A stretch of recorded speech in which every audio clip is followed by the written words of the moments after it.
கர்த்தருடைய வார்த்தைக்கு நேராக நாம் காண செல்ல இருக்கிறோம். ஸ்தோத்திரம். ஒவ்வொரு வாரமுமே கர்த்தருடைய வார்த்தை நமக்கு கொடுக்கப்படுகிறது.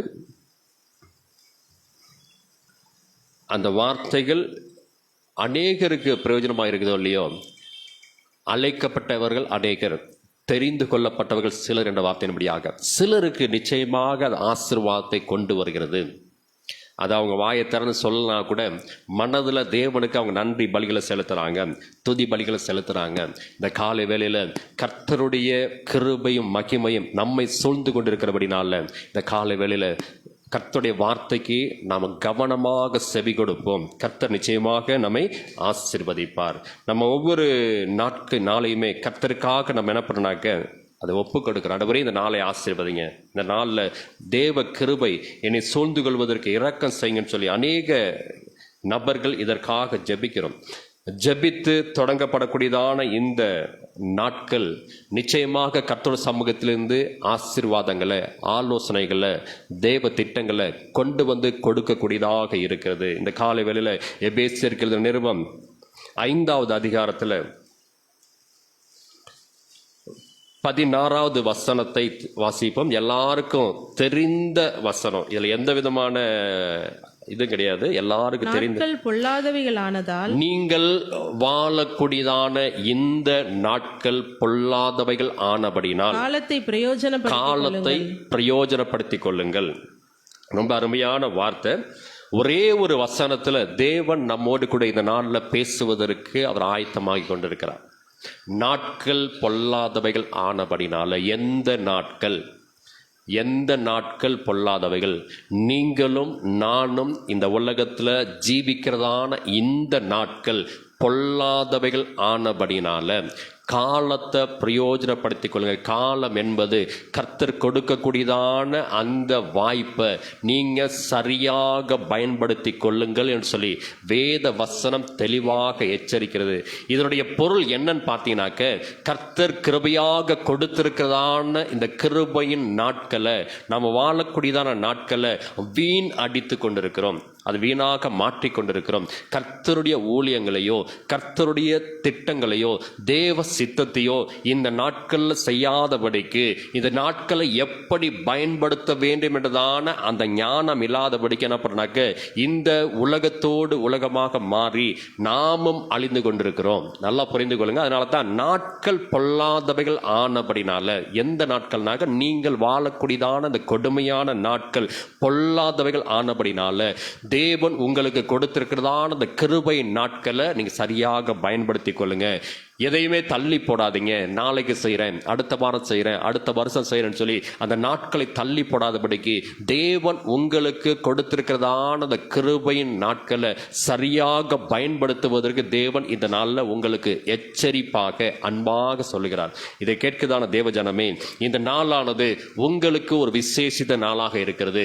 கர்த்தர் உங்களுக்கு என்ன திட்டத்தை வைத்திருக்கிறாரோ, நோக்கத்தை வைத்திருக்கிறாரோ, ஓட்டத்தை வைத்திருக்கிறாரோ, அந்த தேவ சித்தத்தை வைத்திருக்கிறாரோ, அந்த திட்டங்களையும் நோக்கங்களையும் தேவ சித்தத்தையும் நீங்க சரியாக முடிக்கக்கூடியதான நாட்கள். எனக்கு பிரியமில்லாத நாட்கள் என்று சொல்லும் வருஷங்கள் வரும். நீங்க இடத்துல வாசிப்போம். பிரசங்கின் புஸ்தகம் 12வது அதிகாரத்தை எடுத்துக்கொள்ளுங்க.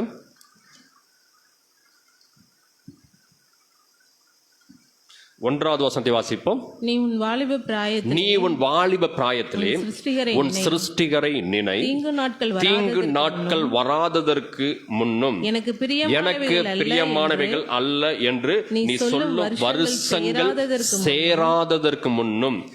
போது பாருங்க, கர்த்தரை நீங்க என்ன பண்ணுங்க, விடாம பிடிச்சு கொள்ளுங்க, நினைத்து கொள்ளுங்க. நினைத்துனாக்க உங்க உள்ளத்துல கிடக்கக்கூடியதான புறம்பான வழிபாட்டு முறைகளை தூக்கி போடுங்க, உலக ஆசைகளை தூக்கி போடுங்க, உலக ஆசாபாசங்களை தூக்கி போடுங்க. கர்த்தருக்கு பிரியமான சித்தம் இன்னதென்று நிதானித்து அறிந்து அந்த சித்தத்தை உங்களுடைய இருதயமாகிய அந்த பலிபீடத்துல நீங்க என்ன பண்ணுங்க, நீங்க எரிய விடுங்க அப்படின்னு சொல்லப்பட்டிருக்குது. இன்றைக்கு ரொம்ப அருமையான வார்த்தை, எனக்கு பிரியமில்லாதவைகள் என்று சொல்லக்கூடியதான வருஷங்கள் வரும்.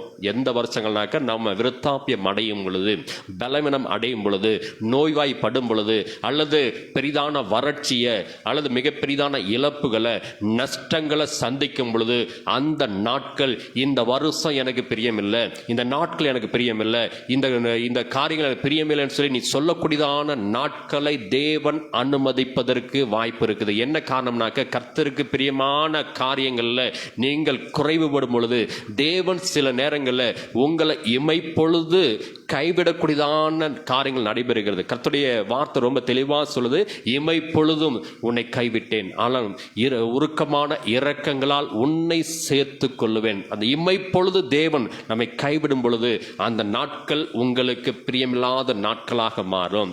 நீங்க சொல்லுவீங்க வாயை திறந்து, இந்த நாளே சரி கிடையாது, இந்த வருஷமே சரி கிடையாது, இந்த வருஷத்துல நான் செய்ததான ஒரு காரியம் கூட அது முழுமை அடையல, நஷ்டம், மிகப்பெரிய இழப்பு, மிகப்பெரிய வறட்சி, என்னுடைய கரங்கள் ஆசீர்வாதத்தை அந்த வருஷம் சுதந்திரிக்கலன்னு சொல்லக்கூடியதான நாட்கள் வரும். அதனால தான் கர்த்தருடைய வேத வார்த்தை தெளிவா சொல்லுது, நாட்கள் பொல்லாதவைகள் ஆனபடினால உங்களுக்கு கொடுக்கப்பட்டதான அருமையான தேவ திட்டங்களை, கிருபைகளை, வரங்களை நீங்க சரியா பயன்படுத்திக் கொள்ளுங்க. அது மாத்திரமல்ல, இந்த கிருபையின் வருஷங்கள் எல்லா நாட்களும் அப்படியே நீட்டிக்கப்படுவதற்கு வாய்ப்பு கிடையாது. உபத்திரவங்கள் வரலாம், மிகப்பெரிய சண்டைகள் வரலாம், வம்புகள் வரலாம், அதோடு கூட பார்த்தீங்கன்னா நீங்கள் எதிர்பாராத நிகழ்வுகள் உங்கள் குடும்பத்தில் நடக்கலாம். இது எல்லாவற்றையுமே தேவன் அலசி ஆராய்ந்து பார்த்து கர்த்தருடைய வார்த்தை தெளிவாக சொல்லுது, நாட்கள் பொல்லாதவைகள் ஆனபடினால காலத்தை பிரயோஜனப்படுத்துங்க. இப்படி நம்முடைய வாழ்க்கையில கர்த்தர் சில நேரங்களில் அனுமதிக்கக்கூடியதான அந்த கிருபை நாட்களை சரியாக பயன்படுத்தினாக்க அதிலிருந்து ஒரு ஆசீர்வாதத்தின் ஊற்று, ஒரு வாய்க்கால் உங்களுக்காக பிரித்து விடப்படும். அது உங்களுக்கு பாயக்கூடிய வாய்க்கால், அது உங்களுக்கான ஆசீர்வாதத்தின் ஊற்று, அது உங்களுக்கான உயர்வின் வழி. அந்த வழி உங்களுக்கு கொடுக்கப்படும் பொழுது அந்த வழியை நீ சரியா பிடித்து கொண்டாக்க அதுதான் ஆசீர்வாதமே. நாம் நினைத்து கொண்டிருப்போம் இது எனக்கு ஆசீர்வாதம் அல்ல, ஆனா கர்த்தர் திட்டம் அதுதான் ஆசீர்வாதமே. அது வழியா நீங்க போனாக்க மட்டும் தான் ஆசீர்வாதம், அது வழியா நீங்க போனாக்க மட்டும் தான் உயர்வு, அது வழியா நீங்க போனாக்க தான் தேவ திட்டத்தை நிறைவேற்றக்கூடியதான அந்த திட்டமே அதில் தான் இருக்கிறது. இந்த காலை வேளையில கர்த்தருடைய வார்த்தையை நாம் கேட்டுக்கொண்டிருக்கிறோம். பிரியமான சகோதர சகோதரிகளுக்கு இடத்தில் வாசிப்போம். லூக்கா சுவிசேஷத்தில் 19வது அதிகாரத்தில் 5வது வசனத்தை வாசிப்போம். லூக்கா சுவிசேஷம். அந்த இடத்தில் வந்தபோது இயேசு அந்த இடத்தில் வந்தபோது அண்ணாந்து பார்த்து அவனை கண்டு சகேயுவே நீ சீக்கிரமாய் இறங்கி வா, இன்றைக்கு நான் உன் வீட்டிலே தங்க வேண்டும் என்று சொல்லி அருமையான வார்த்தை இந்த இடத்துல சொல்லப்பட்டிருக்கிறது. ரொம்ப அருமையான வந்த பொழுது அது அந்த கிராமத்துக்கு இயேசு போகும் பொழுது இந்த சகேயு என்றதான அந்த ஒரு மனுஷனை குறித்து நம்ம அறியாதவங்களே கிடையாது. எல்லா ஊழியக்காரர்களும் அவரை பற்றி பேசியிருக்கிறாங்க. ஆனா இந்த மனுஷன் ஒரு மரத்து மேல ஏறி உட்கார்ந்து இயேசு எப்படிப்பட்டவரோ என்று சொல்லி அவருடைய வெளிப்புறமான தோற்றத்தை ஆராய்ந்து பார்ப்பதற்காக விரும்பினதான ஒரு மனுஷன். அந்த மனுஷனை தேவன் ஒரு இடத்துக்கு வரும்பொழுது அண்ணாந்து பார்த்து அந்த காட்டத்தி மரத்தில் உட்கார்ந்திருக்கக்கூடியதான சகேயுவை பார்த்து, சகேயுவே நீ கீழே இறங்கி வா, நான் இன்றைக்கு உன் வீட்டிலே தங்க வேண்டும் என்று சொல்லி கர்த்தருடைய வார்த்தை சகேயுவுக்கு கொடுக்கப்படுகிறது. இன்றைக்கு இதை கேட்கதான தேவ ஜனமே, அந்த மனுஷனை குறித்து ஆண்டவராக இயேசு எப்படி அறிந்திருந்தார் என்பதுதான் இதுல மிகப்பெரிய ஆச்சரியம். அந்த சகேயுவுக்கு அவனுக்கு தான் குள்ளனாக இருந்தபடினால, ஒரு ஜனங்களால மதிக்கப்படக்கூடாத ஆயக்காரனாக இருந்தபடினால, வரி வசூலிக்கிறவனாக இருந்தபடினால அவனை யாருமே இயேசுவை பார்க்கும்படிக்கு அனுமதிக்கல. ஒரு திரள் கூட்டம் இயேசுவை நெருக்கி கொண்டு எல்லா ஜனங்களும் இயேசு இயேசு இயேசு என்று சொல்லி எல்லாரும் என்ன பண்ணாங்க, ஆரவாரமா சந்தோஷமா போயிட்டு இருக்காங்க. என்ன காரணம்னாக்க அவர் போகிறதான இடங்கள்ல மிக பெரிதான அற்புதங்கள், அடையாளங்கள், மிக பெரிதான கிருபை வரங்கள் வெளிப்பட்டு கொண்டே இருக்கிறது. நல்ல பிரசங்கம் பண்றது, பண்றாரு, அவர் நல்ல அற்புதங்களை செய்கிறாரு, குறைவெல்லாம் நிறைவாக மாற்றுகிறார் என்று சொல்லி அவருடைய கீர்த்தி அந்த யூதேயா தேசம் முழுவதிலும் பரவினது. அது மாத்திரமல்ல, அண்டை தேசங்கள்ல பரவினது. அப்படி பரவின பொழுது கர்த்தரை பார்க்க வேண்டும் என்று விரும்பினதான இந்த சகேயு நேரா வந்து ஒரு காட்டத்தி மரத்தின் மேல ஏறி அந்த காட்டத்தி மரத்தின் மேல ஆண்டவராய் இயேசு வரட்டும், நான் பார்க்க வேண்டும் என்று சொல்லி விரும்பி மேல உட்கார்ந்து இருக்கிறான். ஆனால் கர்த்தருடைய மிகப்பெரிதான திட்டத்தை பாருங்க. அதே அதிகாரத்துல 1 வாசிப்போம். அவர் எரிகோவில் பிரவேசித்து அதன் வழியாக நடந்து போகையில் ஆயக்காரருக்கு தலைவனும் ஐஸ்வர்யவானுமாய் இருந்த சகேயு எனப்பட்ட ஒரு மனுஷன் இயேசு எப்படிப்பட்டவரோ என்று அவரை வெளிப்புறமான தோற்றத்தை பார்க்கும்படியாக தேடினான். அவன் குள்ளனானபடினால் ஜனக்கூட்டத்தில் அவரை காணக்கூடாமல் அவர் போகும் வழியில் முன்னால் ஓடி அவரை பார்க்கும்படி ஒரு காட்டத்தி மரத்தில் ஏறினான். இயேசு அந்த இடத்தில் வந்தபோது அண்ணாந்து பார்த்து அவனை கண்டு, சகேயுவே, நீ சீக்கிரமாய் இறங்கி வா, இன்றைக்கு நான் உன் வீட்டிலே தங்க வேண்டும் என்றார். அவன் சீக்கிரமாய் இறங்கி சந்தோஷத்தோடு அவரை அழைத்து கொண்டு போனான். ரொம்ப அருமையான வார்த்தை. சகேயுவுக்கு மிகப்பெரிய ஆச்சரியம், ஆண்டவராகிய இயேசுவுக்கு என் பெயர் எப்படி தெரியும்? என்னை பெயர் சொல்லி அழைத்து உன் வீட்டில் இன்றைக்கு தங்க வேண்டும் என்று சொல்லி என்னுடைய இருதயத்தை உணர்ந்தவராக எப்படி அவரால் பேச முடிந்தது என்றதான மிகப்பெரிதான ஆச்சரியம் இருந்தபடினால அவன் உடனே கீழே இறங்கி வந்து இயேசுவை முழு மனதோடு ஏற்றுக்கொண்டு தன்னுடைய வீட்டிற்கு அழைத்து கொண்டு போகிறான். இன்றைக்கு அப்படிங்கிறதான வார்த்தை உடனடியாக தேவன் சொல்ல, இன்னைக்கு நான் உன் வீட்டில் தங்கணும். நம்ம நினைப்போம், நம்ம வீட்டில் இன்னைக்கு ஒருத்தர் தங்குறேன்னு சொன்னாங்க, ஆகா வீடு வந்து அல்லங்கோலமாக கிடக்கு, வீடு அழுக்கா கிடக்கு, வீட்டில் சுத்தபத்தம் இல்லாமல் இருக்கு, சின்ன பிள்ளைகள் இருக்கிறாங்களே, நமக்கு வசதி இல்லாமல் இருக்குதுன்னு சொல்லி அநேக காரியங்களை நினைத்து கொண்டு அந்த நாளில் அதை தள்ளி போடுவதற்கு என்னென்னலாம் செய்வோமோ அதெல்லாம் செய்வோம். ஆனால் சகேயு இயேசு சொன்ன உடனேயே எதை குறித்துமே அவன் நினைக்கல. யார் என்ன சொல்லுவாங்க கவலை இல்லை, ஏதாவது பிரச்சனை வருமா அதை பற்றி கவலை இல்லை, ஆண்டவரை கூடி நேராக வீட்டுக்கு போவதற்கு ஆயத்தமாகிட்டான். இன்றைக்கு அப்படிங்கிறதான வார்த்தை. அப்போ நாட்கள் பொல்லாதவைகள் ஆனபடினால காலத்தை பிரயோஜனப்படுத்திக் கொள்ளுங்க. சகேயுவுக்கு தேவன் ஒரு அருமையான வாய்ப்பை கொடுத்தார். அந்த வாய்ப்பை சகேயு சரியாக பயன்படுத்தி கொண்டான். நேரா இயேசுவை வீட்டுக்கு கூட்டிக் கொண்டு போகிறான். கூட்டிக் கொண்டு போகும்போது அடுத்த வசனத்தை வாசிப்போம். 7 அதை கண்ட யாவரும் இவர் பாவியான மனுஷனிடத்தில் தங்கும்படி போனார் என்று முறுமுறுத்தார்கள். சகேயு நின்று பாருங்களேன், அந்த நிகழ்ச்சி நடந்து கொண்டு இப்பதான் கொஞ்சம் தூரத்துக்கு போயிட்டே இருக்காங்க. போகும் பொழுதே அங்க சுற்றி நிற்கக்கூடியதான அந்த ஜனங்கள் என்ன பண்றாங்கனாக்க சகேயுவை குறித்து ஒரு துர்சாட்சி சொல்றாங்க. பாவியான மனுஷன். என்ன பாவியான மனுஷனாக? வரி வசூல் பண்ணக்கூடியவன், வட்டிக்கு பணம் கொடுக்கக்கூடியவன், ஏழை எளிய ஜனங்களுடைய உழைப்பை சுரண்டி அதை தன்னுடைய வீடுகளில் சேர்த்து வைக்கக்கூடியதான ஒரு ஆயக்காரன். அந்த மனுஷன் பாவியான மனுஷனாக அந்த சுற்று வட்டாரத்தில் இருக்கிறதான எல்லா ஜனங்களாலும் அறியப்பட்டதான சகேயு மிகப்பெரிய பணக்காரனாக இருந்தான். அந்த சகேயுக்கு தான் இந்த ஆசை. இன்றைக்கு நமக்கும் பலவிதமான ஆசைகள் இருக்கிறது, விருப்பங்கள் இருக்கிறது, தேவனுக்கு பிரியமாக நடக்க வேண்டும் என்றதான எண்ணங்கள் இருக்கிறது. ஆனால் அதை செயல்படுத்துவதற்கான அந்த நோக்கமே இல்லை. ஆனால் கர்த்தர் சகேயுவுக்கு ஒரு வாய்ப்பை கொடுக்கிறார். நேரா வந்து அவருடைய இருதயத்தை அவர் அறிந்தவராக, அவருடைய எண்ணங்களை அறிந்தவராக, சகேயுவே இன்றைக்கு நான் உன் வீட்டில் தங்க வேண்டும் என்று சொல்லி தேவன் சொன்ன மாத்திரத்திலே சகேயுவுக்கு மிகப்பெரிய சந்தோஷம். கீழே இறங்கி வந்து வாங்க ஏசப்பா அப்படின்னு சொல்லி கூட்டிட்டு போறான். கூட்டிக் கொண்டு கொஞ்ச தூரம் கூட போகல, சுற்றிலும் இருக்கக்கூடியதான எல்லா ஜனங்களும் அவன் காதுகள் பட பாவியான மனுஷனிடத்துல இயேசு தங்க போனார் என்று சொல்லி அவனை குறித்தும் ஆண்டவராக இயேசு கிறிஸ்துவை குறித்தும் முறுமுறுத்தார்கள். இன்றைக்கு உங்களோடு சேரக்கூடியதான நபர்களை முறுமுறுக்கக்கூடிய உலகம் உங்களையும் முறுமுறுக்கும். உங்களோடு இணையக்கூடியதான சகோதர சகோதரியும் முறுமுறுக்கக்கூடியதான உலகமாக இருக்கிறது. ஆனால் கர்த்தர் உங்கள் உள்ளத்தை ஆராய்ந்து பார்க்கிறவர். அவர் மனுஷன் பார்க்கிற விதமாக பார்ப்பவர் அல்ல. அவர் இருதயத்தை சோதித்து அறிகிறதான தேவன்.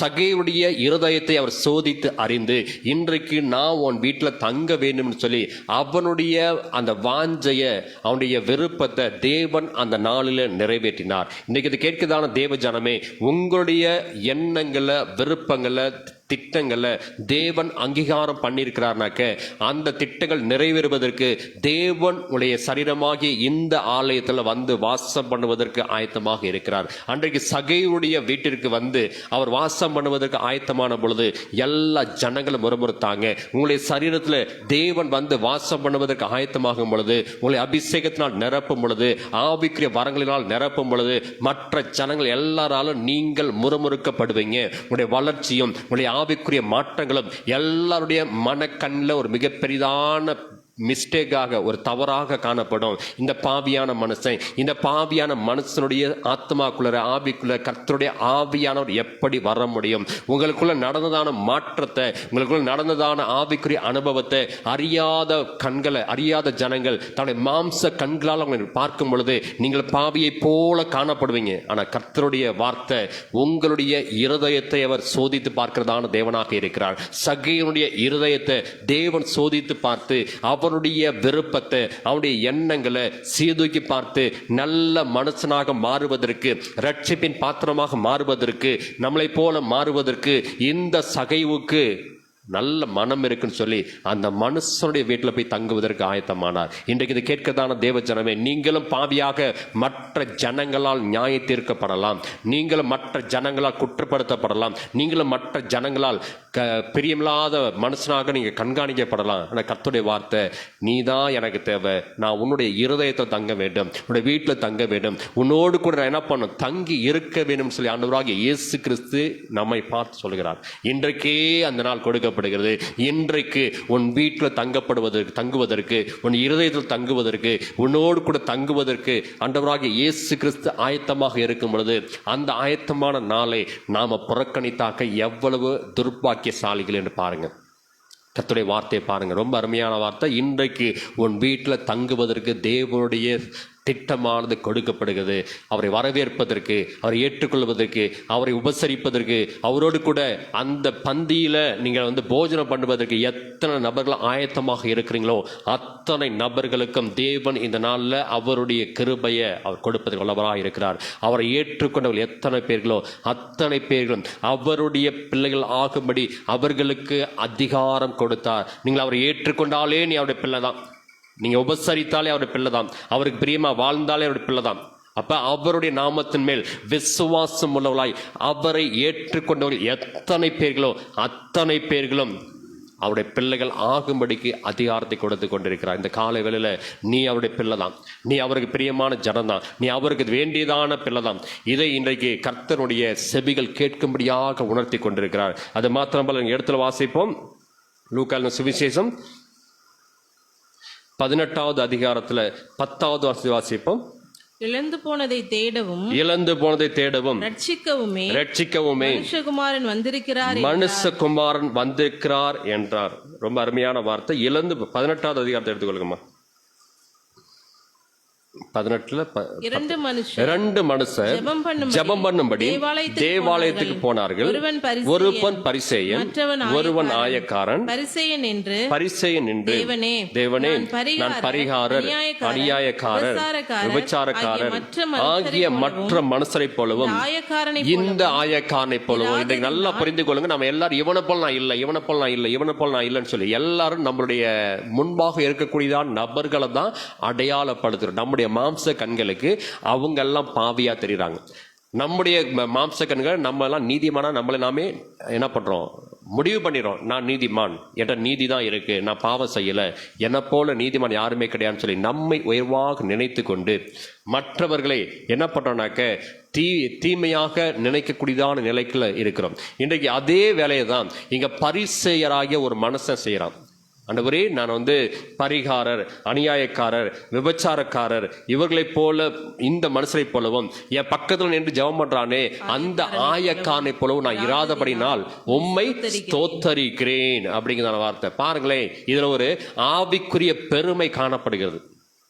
உண்மையிலேயே இந்த பரிசேயன் என்ன பண்றதுலனாக்க, தேவனே நான் பரிகாரன் இல்லை, நான் அநியாயக்காரன் இல்லை, நான் விபச்சாரக்காரன் இல்லை. உண்மைதான். அந்த பரிசேயன் வாரத்துல 2 முறை உபவாசிக்கிறான், கர்த்தருடைய சமூகத்துக்கு போய் ஜெபம் பண்றான், ஏழு எளிய ஜனங்களுக்கு உதவி செய்கிறான், தன்னுடைய எல்லா காரியங்களையும் தசமபாகம் கொடுக்கிறான், கர்த்தருடைய ஆலயத்தை இவன் ரொம்ப கனமா மதிக்கிறான். எல்லாம் செய்தாலும் தன்னுடைய ஆவிக்குரிய அந்த பெருமையானது வெளிப்பட்டு விட்டது. பாருங்க, ஆண்டவரே நான் பரிகாரர், அநியாயக்காரர், விபச்சாரக்காரர் போலவும் இந்த ஆயக்காரனை போலவும் இராதபடினால உம்மை ஸ்தோத்தரிக்கிறேன். நான் நல்லா பரிசுத்தமா இருக்கிறேன்ப்பா. ஆனா உள்ளத்துல அந்த பெருமை காணப்படுகிறது. கர்த்தருடைய வார்த்தை தெளிவாக சொல்லு, தேவன் பெருமை உள்ளவர்களுக்கு எதிர்த்து நிற்கிறார், தாழ்மை உள்ளவர்களுக்கோ கிருபை அளிக்கிறார். அந்த ஆயக்காரன் என்ன பண்ணானாக்க, கர்த்தருடைய சமூகத்துக்கு வந்து ஆலயத்துக்கு உள்ள போறதுக்கே அவனுக்கு தயக்கம். ஆண்டவரே நான் பாவியிலும் பிரதான பாவியில மிகப்பெரிய பாவி, என்கிட்ட எந்த விதமான நன்மையும் கிடையாது, எந்த விதமான நீதியும் கிடையாது, என்னுடைய நீதி எல்லாம் அழுக்கான கந்த. அப்படிப்பட்ட நிலைமையில இருக்கிறதான என்ன நீங்க கண்ணோக்கி பாருங்கன்னு சொல்லி கர்த்தர் சமூகத்துல தாழ்மையோடு ஜெபம் பண்றான். உங்களுடைய ஜெபங்கள் இன்றைக்கு எப்படி இருக்குது? உடைய வாழ்க்கை எப்படி இருக்கிறது? கர்த்தருக்கு நீங்கள் செலுத்தக்கூடியதான துதி பலிகள்ல பெருமை இருக்கிறதா? ஸ்தோத்திர பலிகள்ல பெருமை இருக்கிறதா? ஆராதனைகள்ல பெருமை இருக்கிறதா? நிச்சயமாக அது கர்த்தருக்கு அருவருப்பு. அந்த பரிசேயன் செய்ததான ஜபத்தை போலதான் இன்றைக்கு அநேகர் கர்த்தருடைய சமூகத்துல ஆராதனைகளை ஏறெடுக்கிறாங்க, துதிகளை ஏறெடுக்கிறாங்க, ஸ்தோத்திர பலிகளை செலுத்துறாங்க. கர்த்தர் சொல்றாரு, இதெல்லாம் எண்ணத்துக்கு, இதெல்லாம் எனக்கு அருவருப்பாக இருக்கிறது. நீ செலுத்தக்கூடியதான பலிகள் எல்லாம் நோய் கொண்டது போல, நசல் கொண்டது போல, நுடமானது போல காணப்படுகிறது. ஒரு ஆட்டுக்குட்டியை கொண்டு வந்து கர்த்தருடைய சமூகத்தில் பலி செலுத்த வரீங்கனாக்க அது சுத்தமான ஆடா இருக்கணும், அது நுடமில்லாத ஆடாக இருக்கணும், நசல் கொண்ட ஆடாக இருக்கக்கூடாது. அப்படிப்பட்டதான ஒரு தெளிவான பலியாக இருக்கணும். ஆனா இன்றைக்கு நாம் செலுத்தக்கூடியதான அந்த துதி பலிகள் எல்லாமே ஒரு நோய் கொண்ட ஆட்டை கொண்டு செலுத்துவது போல, நசல் கொண்ட ஆட்டை கொண்டு செலுத்துவது போல, முடமான ஆட்டை கொண்டு செலுத்துவது போல, அந்த துதி ஆராதனைகளை நிறைய பெருமைகளும் ஆணவங்களும் சுய தற்பெருமைகள் காணப்படுகிறது. அதனால கர்த்தருடைய வார்த்தை ரொம்ப தெளிவா சொல்லுது. அந்த ஆயக்காரன் எப்படி ஜெபித்தான் பாருங்க. வாசிங்க அந்த வசனத்தை, அதுக்கு அடுத்த வருஷம் வாசிப்போம். 12 வாசிங்க. 12 வாசிங்க. வாரத்தில் 2 தரம் உபவாசிக்கிறேன், என் சம்பாத்தியத்தில் எல்லாம் தசம பாகம் செலுத்தி வருகிறேன் என்று தனக்குள்ளே ஜெபம் பண்ணினான். ரொம்ப அருமையான வார்த்தை. நான் வாரத்தில் 2 தரம் உபவாசிக்கிறேன், நான் சம்பாதிக்கிற எல்லாத்துலயுமே நான் தசம பாகம் கொடுக்கிறேன். இந்த பரிசேயர் எப்படின்னு பாத்தீங்கன்னாக்க, வீட்டுல வைத்திருக்கக்கூடியதான உணவுப் பொருட்கள்ல கூட என்ன பண்ணுவாங்க, தசம பாகத்தை எடுத்து வைப்பாங்க. ரொம்ப அருமையான ஒரு எடுத்துக்காட்டு சொல்றேன். ஒரு தேக்கரண்டி, ஒரு ஸ்பூன்ல எடுத்து நீங்க வந்து என்ன பண்ணுவீங்கன்னாக்க சீரகத்தை எடுத்து போடுவீங்க. அந்த சீரகம் எவ்வளவு இருக்கும்? அதிகபட்சம் பார்த்தீங்கன்னா 5 கிராம் இருக்கும். அந்த 5 கிராம்ல ஒரு சின்ன அளவு எடுத்து இதை வந்து கர்த்தருக்கு அப்படின்னு சொல்லி எடுத்து வைப்பாங்க. இப்ப வெந்தயத்திலையும் சீரகத்திலையும் ஒருத்தலாமிலும் கூட இவங்க என்ன பண்ணாங்கன்னாக்க தசம பாகத்தை எடுத்து கர்த்தருக்கு வைக்கிறாங்க. வீட்டில் ஒரு படி அரிசி போட்டு சமைக்கிறாங்கனாக்க அதில் ஒரு பிடியை எடுத்து அப்படியே என்ன பண்ணுவாங்கனாக்க தசமபாகம் செலுத்துவாங்க. இதுதான் பரிசேயருடைய அந்த பாரம்பரியம். ஆனால் அவங்க செய்வதெல்லாம் சரிதான், ஆனால் சொல்லி காமிச்சுறாங்க, ஆண்டவரே நான் தசமபாகம் கொடுக்கிறேன், ஆண்டவரே நான் உபவாசிக்கிறேன், ஆண்டவரே நான் உதவி செய்கிறேன், ஆண்டவரே சபைக்கு வரேன், ஆண்டவரே நான் எல்லாத்துலையும் சரியா இருக்கிறேன்னு சொல்லி எல்லா ஜனங்களுக்கு தெரியும்படியாக தன்னுடைய ஜபத்தை என்ன பண்றாங்க, பொதுவெளியில் அவங்க செய்யறாங்க. கர்த்தருடைய வார்த்தை தெளிவா சொல்லுது, அவர்கள் அவருடைய பலனை அடைந்து தீர்ந்தாயிற்று. ஏன்னாக்க மனுஷர் பார்ப்பதற்காக நீங்க எந்த காரியத்தை செய்தாலும் அந்த காரியமானது இந்த உலகத்துக்கு உரியதான பலனை பெற்று அதோட முடிஞ்சு போகுது. அந்தரகத்தில் செய்யக்கூடியதான கர்த்தருக்கு பிரியமான தேவ திட்டங்கள் கர்த்தருடைய சமூகத்துல பரலோகத்துல பேசப்படும். அங்கதான் ஆம் என்றும் ஆமேன் என்றும் ஆவியானவர் திருவிழப்பற்றக்கூடியதான காரியமாக இருக்குது. நீ இந்த பூலோகத்தில் நீங்க ஜெபிக்கும் பொழுது, இந்த பூலோகத்தில் நீங்க வந்து கர்த்தருக்கு பிரியமாக சில காரியங்கள் செய்யும் பொழுது, கர்த்தருடைய சமூகத்தில் அவர் ஆமேன் என்றும் ஆம் என்றும் ஆமேன் என்றும் தன்னுடைய வாயினால அவர் சொன்னார்னாக்க அது அப்படியே நிலைவரப்படும். இன்றைக்கு சில நேரங்களில் நம்முடைய ஜபங்கள் அதற்கு ஏற்ற பதில் கொடுக்கப்படலனாக்க கர்த்தருடைய ஆவியானவர் அதை ஆம் என்றும் ஆமேன் என்றும் திருவுளம் பற்றல. அப்படின்னா என்ன அர்த்தம்னாக்க அவருக்கு பிரியமில்லை. இன்னைக்கு இதை கேட்கதான தேவ ஜனமே, ஏன் நம்முடைய ஜெபங்கள் வெறுக்கப்படுது? ஏன் நம்முடைய ஜெபங்கள் உதாசீனப்படுத்தப்படுகிறது?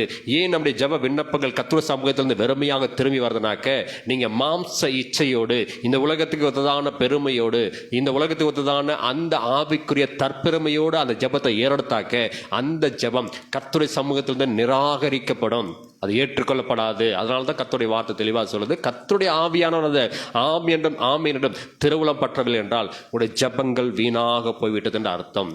உங்களுக்கு ஆசீர்வாதம் அங்கேருந்து நிச்சயமாக வருவதற்கு வாய்ப்பு கிடையாது. அநேக ஜெபங்கள், அநேக ஜெப குறிப்புகள் இன்றைக்கு ஏன் பெண்டிங்கில் இருக்குனாக்க, நம்முடைய ஜெபத்தில் ஏதோ ஒரு பெருமை காணப்படுது, ஏதோ ஒரு மாம்சம் காணப்படுது, ஏதோ தற்பெருமை காணப்படுது, சுய விருப்பம் காணப்படுகிறது. இது எல்லாமே இருக்கிறபடினால கர்த்தருடைய சமூகத்தில் அது ஆம் என்றும் ஆமேன் என்றும் அது சொல்லப்படவில்லை. இந்த கால வேளையில் இந்த ஆயக்காரன் என்ன பண்ணான்னு பாருங்க. வாசிங்க, அந்த அடுத்த வசனத்தை வாசிப்போம். 13வது வசனத்தை வாசிங்க. ஆயக்காரன் தூரத்திலே நின்று தன் கண்களை வானத்துக்கு ஏறெடுக்க துணியாமல் தன் மார்பிலே அடித்துக்கொண்டு, தேவனே பாவியாகிய என்மேல் கிருபையாயிரும் என்றான். அவன் அல்ல, இவனே நீதிமானாக்கப்பட்டவனாய் தன் வீட்டுக்கு திரும்பி போனான் என்று உங்களுக்கு சொல்லுகிறேன். ஏனெனில் தன்னை உயர்த்துகிறவன் எவனும் தாழ்த்தப்படுவான், தன்னை தாழ்த்துகிறவன் எவனும் உயர்த்தப்படுவான் என்றார். அந்த இடத்துல சகேயு கர்த்தருடைய சமூகத்துல தன்னை அப்படியே முழுசா ஒப்பு கொடுத்தான். என்ன காரணம்னாக்க, யார் இவரு என்னுடைய பெயர் சொல்லுகிறார், யார் இவரு என்னுடைய எல்லா பழைய பாவ வாழ்க்கையை அப்படியே வெளிச்சம் போட்டு காட்டுகிறார் என்று சொல்லி மிகப்பெரிய ஒரு ஆச்சரியம் அந்த சகைக்கு வந்தபடினால அவன் அடுத்த வார்த்தை சொல்கிறான். நீங்க இடத்துல வாசிப்போம் 19வது அதிகாரத்துல 8வது வசனத்தை வாசிப்போம். கர்த்தரை நோக்கி, சகை நின்று கர்த்தரை நோக்கி, ஆண்டவரே என் ஆஸ்திகளில் பாதியை ஏழைகளுக்கு கொடுக்கிறேன். நான் ஒருவனிடத்தில் எதையாகிலும் அநியாயமாய் வாங்கினதுண்டானால் நாளத்தனியாக திரும்ப செலுத்துகிறேன் என்று சொல்லி உடனடியான மனம் திரும்புதல் சகையிட்ட இருந்ததான அந்த நல்ல பண்பை அந்த இடத்துல அப்படியே அவன் வெளிப்படுத்துகிறான். பாருங்களேன், ஆண்டவரே என்னுடைய ஆஸ்தியை பாதிக்கு நான் ஏழைக்கு கொடுத்துறேன்ப்பா. நான் மிகப்பெரிய பணக்காரன் தான் இருக்கிறேன், எனக்கு குறைவே கிடையாது. ஆனால் நான் என்ன பண்ண போறேன், எனக்கு கொடுத்துருக்கதான், நீங்க கொடுத்ததான இந்த ஆஸ்தியை பாதிய ஏழை ஜனங்களுக்கு கொடுத்துட்றேன். மீதம் இருக்கிறதுல எவன்ட்டையாவது நான் அநியாயமாக வாங்கியிருந்தாக்க 1 மடங்கு நான் வாங்கியிருந்தாக்க 4 மடங்கு சேர்த்து நான் கொடுத்துட்றேன்னு சொல்லி தன்னுடைய பாவ அநித்தியமான ஐஸ்வர்யத்தை தேவனுக்காக இழப்பதற்கு உடனடியாக தன்னை ஒப்பு கொடுத்தான். இன்றைக்கு நம்ம உலகத்தை வெறுக்க மாட்டோம். உலகம் எனக்கு வேணும், ஆண்டவரும் வேணும். உலகத்திலேயே நான் இருப்பேன், ஆண்டவரோடு இருப்பேன். ஆனால் பாருங்க, தன்னுடைய பழைய பாவ வாழ்க்கையை அப்படியே தூக்கி வெகு தூரத்துக்கு எரிந்து போட்டதான சகைவுக்கு எவ்வளோ பெரிய ரட்சிப்பு வந்தது. நாட்கள் பொல்லாத நாட்கள், சகை வாழ்ந்த நாட்கள் பொல்லாத நாட்கள், சகையோடு கூட இருந்தவங்க பொல்லாத ஜனங்கள், சகையோடு இருந்ததான எல்லாரும் முறுமுறுக்கக்கூடியதான நபர்கள். இவனை குறித்து தவறான பார்வை, இவனை குறித்து தவறான நோக்கம், இவனை குறித்து நிறைய முறுமுறுப்புகள், அவதூறான காரியங்கள் அவனை சூழ்ந்து கொண்டு இருந்தாலும் அதை குறித்தெல்லாம் கவலைப்படாதபடிக்கு அவன் வாழ்ந்து வந்தான். இயேசு அவனோடு கூட தங்க வேண்டும் என்று சொன்ன ஒரே ஒரு வார்த்தையில அந்த மனுஷனுடைய பழைய பாவ வாழ்க்கை அப்படியே கழிந்து போனது. உடனே சொல்லிட்டான், ஆண்டவரே என்னுடைய ஆஸ்தியில பாதி இங்க இருக்குது, நான் எல்லா ஏழைகளுக்கு நான் கொடுத்துட்றேன், இலவசமாக கொடுத்துட்றேன். நான் யார்கிட்டையாவது அநியாயமாக நான் வாங்கியிருந்தாக்க அந்த காசையோ அந்த பணத்தையோ பொருளையோ நாளத்தனியாக திரும்ப கொடுத்தேன்னு சொல்லி தன்னுடைய வாழ்க்கைக்கு அவன் முற்றுப்புள்ளி வைக்கிறான். எனக்கு ஆண்டவர் போதும், ஆண்டவர் என்னோடு கூட அவர் இணைந்தா போதும், என் வீட்டில் தங்கினா போதும், அவர் என்னோட பேசினா போதும், அவர் எனக்காக அவர் என்ன பண்ண ஜெபித்தா போதுன்னு சொல்லி கர்த்தருடைய கரத்தில் தன்னுடைய அழிந்து போக்கக்கூடியதான வாழ்க்கையை அவன் கொடுத்துட்டான். காலத்தை பிரயோஜனப்படுத்தினான். இன்றைக்கு இதை கேட்கிறதான தேவ ஜனமே, தேவன் உங்களுடைய இருதயத்தில் தங்குவதற்கு ஆயத்தமாக இருக்கும் பொழுது நீங்கள் இன்றைக்கு ஆண்டவராக இயேசு கிறிஸ்துவை ஏற்றுக்கொள்றீங்களா, அல்லது அவரை விட்டு வெகு தூரம் போறீங்களா என்பதை நல்லா நீங்கள் என்ன பண்ணுங்க, படித்து பாருங்க. எபிரேயருக்கு எழுதின 2வது அதிகாரத்தை எடுத்துக்கொள்ளுங்க. எபிரேயருக்கு எழுதின நிருபம் 2வது அதிகாரத்தில் 4வது வாசிப்போம்.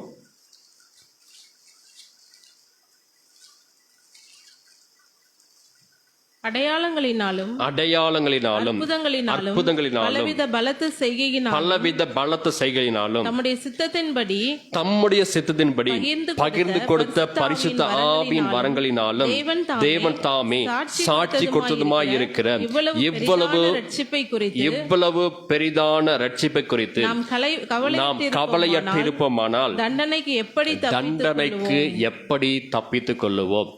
அப்ப சகேவுக்கு தேவன் ரட்சிப்பை கொடுப்பதற்காகவே ஒரு வரார். எரிகோவின் வழியாக நடந்து அவர் போகையில், அந்த எரிகோவின் வழியா நடந்து போகையில் அங்க இருக்கிறதான அந்த ஆயக்காரனாகிய இந்த சகையோ அவனுக்கு ரட்சிப்பை கொடுப்பதற்கு அவர் போய் கொண்டிருக்கிறார். நல்லா புரிந்து கொள்ளுங்க. வழியில அந்த மனுஷன் காட்டத்தி மரத்து மேல இருக்கிறான். இவ்வளவு பெரிதான ரட்சிப்பை கொடுப்பதற்காக தேவன் அந்த எரிகோ வழியாக நடந்து போகும் பொழுது காட்டத்தி மரத்து மேல இருக்கக்கூடியதான சகைவை பார்த்து, சகைவே நீ கீழே இறங்கி வா, இன்னைக்கு நான் உன் வீட்டில் தங்க போறேன், உன்னை ரட்சிக்க போறேன், உன்னை நான் என்ன பண்ண போறேன், இந்த ஊர்ல ஒரு நல்ல நீதிமானாக மாற்ற போறேன், நீ எனக்கான ஒரு மனுஷனாக மாறப்போற அப்படிங்கிறத எல்லா ஜனங்களுக்கு முன்பாக வெளிப்படுத்துவதற்கு தேவன் அந்த வழியாக போய் கொண்டிருக்கிறார். நாட்கள் பொல்லாத நாட்கள், ஜனங்கள் பொல்லாத ஜனங்கள். காலத்தை தேவன் சகையோடு கையில் கொடுக்கிறார். அவன் சரியாக பயன்படுத்தி கொண்டான். இன்றைக்கு அதை கேட்கதான தேவ ஜனமே, உனக்கான நாட்களும் உனக்கான வருஷங்களும் உனக்கான கர்த்தருடைய திட்டமும் ரட்சிப்பும் வழியா வந்து கொண்டே இருக்குது, உன் வழியா வந்துகிட்டே இருக்குது. அதை பெற்றுக்கொள்வதற்கு இன்றைக்கு நீ ஆயத்தமாக இல்லைனாக்க நிச்சயமாக அதை நீ என்ன பண்ண முடியும், இழந்து போவீங்க. அதான் அந்த வசனமாக ரொம்ப சொல்லுது. இவ்வளவு பெரிதான ரட்சிப்பை குறித்து நாம் கவலையற்று இருப்போமானால் தண்டனைக்கு நீங்கள் எப்படி தப்பித்துக் கொள்வீங்க? அப்ப இந்த ரட்சிப்பை நீங்கள் பெறவில்லை என்றால் நிச்சயமாக தண்டனை உண்டு, நிச்சயமாக நரக வாழ்க்கை உண்டு, நிச்சயமாக அழிந்து போகக்கூடியதான அந்த வாழ்க்கையில நீங்க முதன்மையான இடத்துக்கு தள்ளப்படுவீங்க. கர்த்தருடைய வேத புத்தகம் ரொம்ப தெளிவா சொல்லுது. அந்த இவ்வளவு பெரிதான ரட்சிப்பை குறித்து உங்களுக்கு கவலையே இல்லைனாக்க நீங்க கர்த்தருடைய சமூகத்தில் எந்த விதமான ஆசீர்வாதங்களை, தேவ திட்டங்களை, நோக்கங்களை பெற முடியாது என்பதுதான் இது மிக பெரிதான தேவ திட்டமாக இருக்குது. அது மாத்திரம் எடுத்து வாசிப்போம். எபேசியர் நிருபம் 2வது அதிகாரத்தை எடுத்துக்கொள்ளுங்க. எபேசியர் நிருபம் 2வது அதிகாரம் 5வது வசனத்தை வாசிப்போம். அக்கிரமங்களில் மரித்தவர்களாய் இருந்த நம்மை இருந்த நம்மை கிறிஸ்துவுடனே கூட உயிர்ப்பித்தார். கிருபையினாலே ரட்சிக்கப்பட்டீர்கள். அக்கிரமங்களினாலே மரித்து கிடந்ததான உங்களையும் என்னையும் தேவன் அவர் கிருபையினாலே ரட்சித்தார். ரொம்ப அருமையான வார்த்தையை பாருங்க. சகைவுக்கு கொடுக்கப்பட்டதான ரட்சிப்பு, உங்களுக்கு கொடுக்கப்பட்டதான ரட்சிப்பு, எனக்கு கொடுக்கப்பட்டதான ரட்சிப்புடைய மகத்துவத்தை இந்த இடத்துல பவுல் அதிகமா ரொம்ப அழகா எழுதுறான். அந்தபடியே நல்ல வாசிங்க அந்த வசனத்தை. அக்கிரமங்களில் மரித்தவர்களாய் இருந்த நம்மை கிறிஸ்துவுடனே கூட உயிர்ப்பித்தார். கிருபையினாலே ரட்சிக்கப்பட்டீர்கள். ஆனா பாவம் இருந்துச்சு. சகைவை தேவன் முதலா வந்து பார்க்கும் பொழுது அவன்கிட்ட அநியாயம் இருந்துச்சு, அதிக வட்டி வாங்கக்கூடியதான அந்த பாவம் இருந்துச்சு. எல்லா ஜனங்களையும் முகசொலிக்க வைக்கிற அளவுக்கு அவன் வட்டி வாங்கக்கூடியதான ஒரு ஆயக்காரனாக இருந்திருக்கிறான். அவ்வளவு பாவம் இருந்த பொழுதும் தேவன் அந்த மனுஷனை தேடி போய் இன்றைக்கு உன் வீட்டில் நான் தங்க வேண்டும் சொன்ன உடனே அந்த இடத்துல தேவனுடைய கிருபை கிரியை செய்ய ஆரம்பிச்சிருச்சு. நல்லா புரிந்து கொள்ளுங்க. அவனை தேவன் பார்க்கிறாரு. இன்றைக்கு உன் வீட்டில் நான் தங்க வேண்டுப்பா, நீ என் கூட வந்து என்ன பண்ணு, உன் வீட்டில் தங்குவதற்கு உதவி செய்யன்னு சொல்லும் பொழுது கர்த்தருடைய வார்த்தை தெளிவா சொல்லிடுச்சு. கிருபையினாலே அந்த நாளிலே சகேயு ரட்சிக்கப்பட்டான். கிருபையினாலே சகையுடைய வீடு முழுவதும் ரட்சிக்கப்பட்டது. கிருபையினாலே அவனுடைய பாவங்கள் மன்னிக்கப்பட்டது. கிருபையினாலே அவனுடைய அக்கிரமங்களை தேவன் நிவர்த்தி செய்தார். அப்பொழுதுதான் அவன் மனம் திருமண மனசனாக, ஆண்டவரே என்னுடைய ஆஸ்தியை பாதிய ஏழைகளுக்கு கொடுத்துட்றேன், அநியாயமா வாங்கினதான எந்த ஒரு காரியமாக இருந்தாலும் நாளில் தனியாக திரும்ப கொடுத்துட்றேன். கிருபையானது சகைவை சூழ்ந்து கொண்டது. இன்றைக்கு உங்களை தேவ கிருபை சூழ்ந்து கொள்வதற்கு அது ஆயத்தமாக இருக்கிறது. உங்களுடைய பொல்லாத பாவ வாழ்க்கை விட்டு நீங்க மனம் திரும்புங்க. பொல்லாத பாவ வாழ்க்கை விட்டு நீங்க விலகி வாங்க. கர்த்தருடைய கிருபையினால நீங்கள் முடி சுட்டப்படக்கூடியதான நாட்கள் உங்களுடைய கரங்களுக்கு கொடுக்கப்பட்டது. நாட்கள் பொல்லாத நாட்கள். காலங்கள் பொல்லாத காலங்கள், ஜனங்கள் பொல்லாதவங்க. ஆனாலும் கூட கிருபையினால தேவன் உங்களுடைய கரங்களில் இந்த ரட்சிப்பை கொடுத்திருக்கிறார். இன்றைக்கு இந்த வீட்டுக்கு ரட்சிப்பு வந்ததுன்னு சொல்றதான கர்த்தருடைய வார்த்தையானது உங்களுடைய வாழ்க்கையில் நிறைவேறி கொண்டிருக்கிறது. சகைவுக்கு கொடுக்கப்பட்டதான அதே ரட்சிப்பு இன்றைக்கு உங்களுடைய வாழ்க்கையில் அது முழுமையாக கொடுக்கப்படுகிறது. நீங்கள் ஏற்றுக்கொண்டாலும் ஏற்றுக்கொள்ளாவிட்டாலும் நீங்கள் மட்டும்தான் அதுக்கு பொறுப்பு. தேவன் உங்கள்கிட்ட வந்து இன்றைக்கு உன் கூட உன் மனதில் நான் தங்கி நான் என்ன பண்ண போறேன், உன்னோடு பேச போறேன், நீ ஆயத்தமாக இருக்கிறாயா, நீ இன்றைக்கு கர்த்தருடைய வார்த்தை செவி கொடுக்கிறாயான்னு சொல்லி கேட்டுக்கொண்டிருக்கிறாய். இதை கேட்கிறதான தேவ ஜனமே, கர்த்தருடைய வார்த்தை ரொம்ப அழகாக சொல்லப்படுகிறது.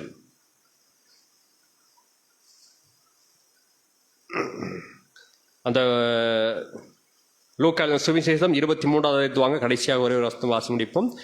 லூக்காவின் சுவிசேஷம் 23வது அதிகாரத்தில் 43வது வாசிப்போம். 23:43. இயேசு அவனை நோக்கி இன்றைக்கு நீ என்னுடனே கூட நீ பரதீசில் இருப்பாய் என்றதான மெய்யாகவே உனக்கு சொல்லுகிறேன். ரொம்ப அருமையான வார்த்தை. 23:43. இயேசு அவனை நோக்கி இன்றைக்கு நீ என்னுடைய கூட பரதேசில் இருப்பாய் என்று மெய்யாகவே சொல்லுகிறேன். என்ன காரணம்னாக்க, தன்னுடைய மரண நேரத்தில் இயேசுவை நோக்கி, ஆண்டவரே இப்படி ராஜ்யம் வரும் பொழுது அந்த ராஜ்யத்தில் என்னைய கொஞ்சம் நினச்சி பாருங்கப்பா, நான் அவ்வளோ பெரிய உத்தமம் கிடையாது, நான் அவ்வளோ பெரிய நீதிமான் கிடையாது, நான் பாவியில் பெரிய பாவி, நான் பெரிய திருடன், அக்கிரமம் நிறையா செஞ்சுருக்கிறேன், கொலைகள் கூட செய்திருப்பேன், ரத்தம் சிந்திருக்கிறேன், ஜனங்கள் ஒருவராலும் மதிக்கப்படாததான ஒரு கேவலமான பிறவி நான், நீங்கள் இரக்கம் செய்தாக்க உங்களுடைய ராஜ்யத்தில் என்னை நினைத்து கொள்ளுங்கன்னு சொல்லி கர்த்தருடைய சமூகத்தில் அந்த கடைசி நேர வாய்ப்பை சரியாக பயன்படுத்திட்டான். நாட்கள் பொல்லாத நாட்கள், மரண கட்டு. நல்லா புரிந்து கொள்ளுங்க. அந்த கல்வன் இயேசு கிறிஸ்துவோடு அறையப்பட்டதான 2 கல்வர்களில் ஒரு மனுஷன் கர்த்தருடைய சமூகத்தில் தன்னுடைய வாழ்க்கையை அப்படியே அர்ப்பணிக்கிறான். ஆண்டவரே, நாங்கள் தண்டிக்கப்படுவது நியாயம், நான் திருடன், மிகப்பெரிய கொலைகாரன், மிகப்பெரிய அக்கிரமக்காரன், எனக்கு எல்லாமே தகும், இங்கே கொடுக்கப்பட்டதான இந்த சிலுவை மரணம் 100க்கு 100 எனக்கு அது பொருத்தமானது. நீங்கள் எந்த பாவமே செய்யாதபடிக்கு இந்த பாவத்தை நீங்கள் சுமந்து தீர்க்கிறீங்க அப்படின்னு சொல்லி அவருடைய சமூகத்தில் தன்னை ஒப்புக் கொடுக்க. ஆண்டவரே, நீங்கள் பரலோக ராஜ்யத்தில் வரும்பொழுது என்னை நினைந்துருங்க அப்படின்னு சொல்லும்போது கர்த்தர் உடனே சொல்லிட்டாரு. இயேசு அவனை நோக்கி இன்றைக்கு நீ என்னுடைய கூட பரதீசில் இருப்பாய். இன்றைக்கு உங்களுடைய வாழ்க்கையில் தேவன் கொடுக்கக்கூடியதான வாய்ப்பை அன்றைக்கே பயன்படுத்துங்க. ரட்சிப்பா, அன்றைக்கே ரட்சிக்கப்படுங்க. ஞானசாரமா, அன்றைக்கே மறந்துடும் ஞானசாரங்க. அன்றைக்கே ஊழியத்தில் இறங்கவேன்னு சொல்லி தேவன் சித்தமாக வச்சிருக்காரா, ஊழியத்தில் உடனே இறங்குங்க. காலத்தை நீங்கள் என்ன பண்ணாதீங்க, தாமதப்படுத்தாதீங்க. நாட்கள் பொல்லாதவர்கள் ஆனபடினால காலத்தை பிரயோஜனப்படுத்துங்கன்னு சொல்லி கர்த்தருடைய வார்த்தையானது மிக தெளிவாக சொல்லுகிறது. அதே அதிகாரத்தில் 39 வாசிப்போம்.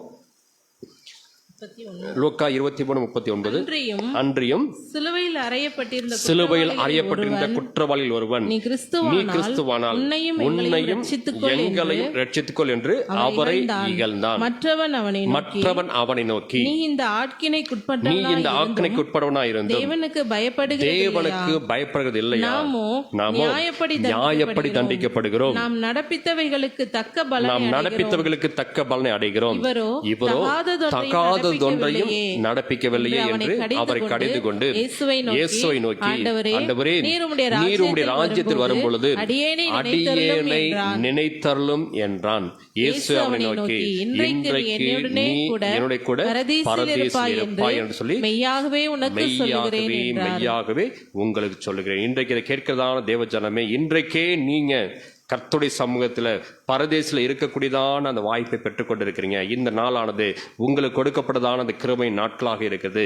இந்த நேரமானது கர்த்தர் உங்களுக்கு கொடுக்கக்கூடியதான கிருபை நேரமாக இருக்கிறது. இந்த வாய்ப்பானது உங்களுக்கு கொடுக்கப்படக்கூடிய கடைசி வாய்ப்பாக இருக்குது. இன்றைக்கே ரட்சிக்கப்படுங்க, இன்றைக்கே பாவத்தை விட்டு விலகுங்க, இன்றைக்கே இயேசுவை ஏற்றுக்கொள்ளுங்க, இன்றைக்கே அவருக்கு பிரியமான பிள்ளையாக மாறுங்க. இன்றைக்கு இந்த வீட்டுக்கு ரட்சிப்பு வந்தது என்னான வார்த்தையானது அப்படியே நிறைவேறி நீங்கள் ஆசீர்வதிக்கப்படுவீங்க. உங்கள் பாவங்கள் மன்னிக்கப்படும், உங்களுடைய எல்லா சாப கட்டுகள் அறுக்கப்படும், உங்களுடைய எல்லா விதமான ஆவிக்குரிய குறைவுகளும் மாம்ச பிரகான குறைவுகளும் நிறைவாக மாற்றி கொடுக்கப்படும். கர்த்தர் உங்களோடு கூட வாசம் பண்ணுவதற்கு இன்றைக்கே உங்களுடைய மனதை திறந்து கொடுப்பீங்களா? எல்லாரும் முழங்கால் படிடுவோம். இன்றைக்கு இந்த பொல்லாத நாட்களில் உம்மை தேடும்படியான கிருபை எனக்கு கொடுத்தீர் ஆண்டவரே, உமக்கு ஸ்தோத்திரம். சகேவுக்கு நீ ஒரு வாய்ப்பை கொடுத்தீங்க, அது சரி